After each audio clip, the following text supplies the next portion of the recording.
name's Erin, and this is assessment for part 4, part B. So I have decided to do the member session with the sit-up exercises. So that is one round of 60 seconds of sit-ups. So this is my demoer, Skye, and I'm actually sorry. And she's going to be helping us out. So first off, I'm going to demonstrate the exercise. That way Skye knows what joints will be involved, and then I'll go through the energy systems, the adaptions from this regular training and the joints involved in the movement. So for the sit-up, you want to obviously roll through every vertebrae quite slowly, just as a safety precaution, onto the floor. You want to place your feet comfortably. Obviously as an adaptation, you can put your feet lower, put them higher, but just somewhere comfortable is the safest way. And you want your feet about a fist apart. So ask your face this way, just about a fist between the legs, shoulder width apart. And then what we're doing is from the floor, we're rolling up the vertebrae all the way up until our body is completely up. I like to say shoulders at knees. That's when you know you're in the right position. And then we are rolling down the vertebrae to the floor. Now, only coming up to here is a crunch. That's why we roll all the way up, elbows over knees, and that is a sit-up. So I'm going to get Skye to come and just demonstrate to me that she can do one successfully, and then we will start her 1 minute round. So she's going to roll onto the floor. She's got her feet in a comfortable position, and she rolls up through the vertebrae all the way up, and then all the way down. Beautiful. So I'm going to put a clock on for Skye, so that she can do the round, and then I'm going to explain a little bit about the energy system that's being used in this. So go. Beautiful. Make sure your arms, yeah, that's it. Beautiful. Make sure those feet stay nice and still as you can, and that we're rolling through the vertebrae each time. Good. Now, for a single round for 60 to 90 seconds of sit-ups, you're going to be accessing the anaerobic system. And look, an argument could be made for the aerobic system depending on the intensity that you're choosing to operate at, and also depending on the intensity that you choose to operate at. Like logistically, Skye could continue to do this for 6 minutes if I asked her to, but obviously she would move on from operating in her anaerobic system, in the lactate system, to using her aerobic system, the continuous oxygen-based system. Sorry, I'll move this. Beautiful. So that is the energy system being used at the moment. As you can see, Skye in the background doing beautifully. And that is 1 minute. Perfect. So what adaptations will likely take place from performing this exercise activity regularly? So in talking about the heart, you'll have a small increase in stroke volume and hence a small increase in cardiac output at any workload. Your heart rate will lower, specifically at rest and at any workload, because of the increased stroke volume, accommodating the necessary transportation of oxygen.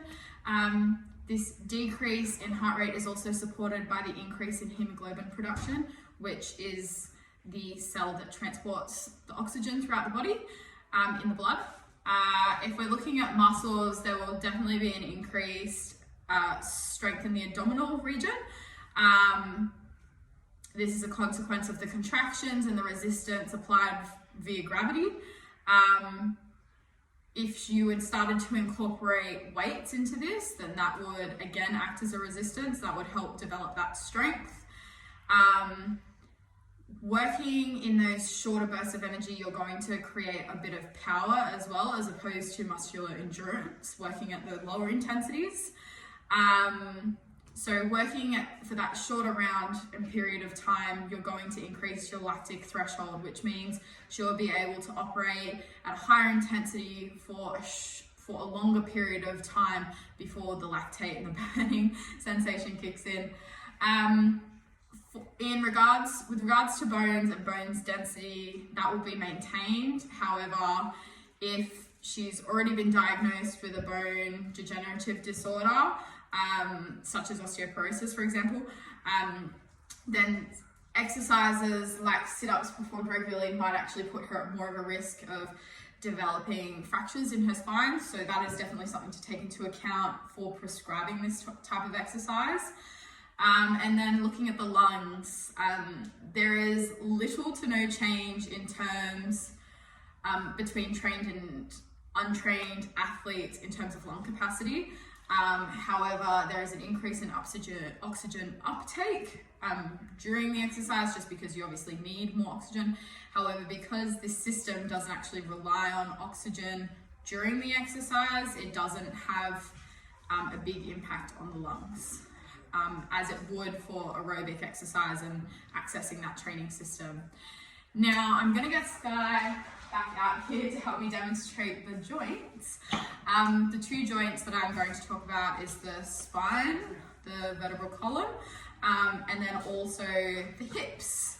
So yeah, I'm going to get Skye to sit on the floor, and we're going to talk about the first joint, which is the spine. So the bones involved in this are obviously the vertebrae. So you have your cervical, which is up the top, your thoracic, which is that mid-back. Skye, if you can turn to the side for me.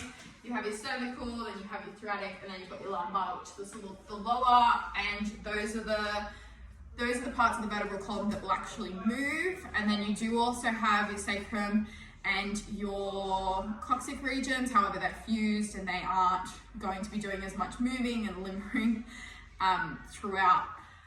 So the concentric phase of movement in this exercise is during the upwards phase. So the concentric phase is the shortening of the muscles, the contraction, and it is against gravity. So if Skye can lie down for me and demonstrate the upward phase of the sit-up, that is the concentric phase of movement. So during the upward phase of movement, Skye is performing spinal flexion, which is decreasing the distance between her spine and pelvis. If you can show me one more time, Skye. When she comes up, she decreases that distance. And then when she lies back down during the eccentric phase of movement, she's creating spinal extension. And the next thing I wanted to talk about was the agonist. And now there are a lot of muscles that help activate and work together during the concentric phase of movement for the spine. The agonist muscles do include the rectus abdominis, the external obliques. So we've got, if Skye can stand up for me, we've got the rectus abdominis, the external obliques. We also have the internal obliques. These are all the trunk flexor muscles. And the antagonist muscles, which are the muscles that extend during this contraction, you know, as the force, the opposing force. We have the erector spinae muscles. I have a really big trouble pronouncing these, so I'm actually just going to read them. The iliocitalis, the longissimus, and the spinalis. Excuse my pronunciation. And then we also have the latimus dorsi. So these are all the muscles at the back, the lats here, obviously the lower back, and these also support the spine in the flexion position. And the plane of motion that she's operating on is the sagittal plane of movement, which supports flexion. The second joint we're going to talk about is the hip joint. So Skye's hips. Skye can again demonstrate the sit up for us. So starting on the floor. Before she does that, sorry. The bones involved are obviously the femur the femur, which is her long bone here, in her thigh, and the pelvis. So you have your ilium, your ischium, and your pubis. All the muscles of the pelvic floor, the bones of the pelvis, sorry. And so during the concentric phase of movement, during the sit-up, Skye performs. She's actually performing hip flexion. So as she's creating a shortening of distance between her pelvis and her thigh bone, the smaller angle is the hip flexion.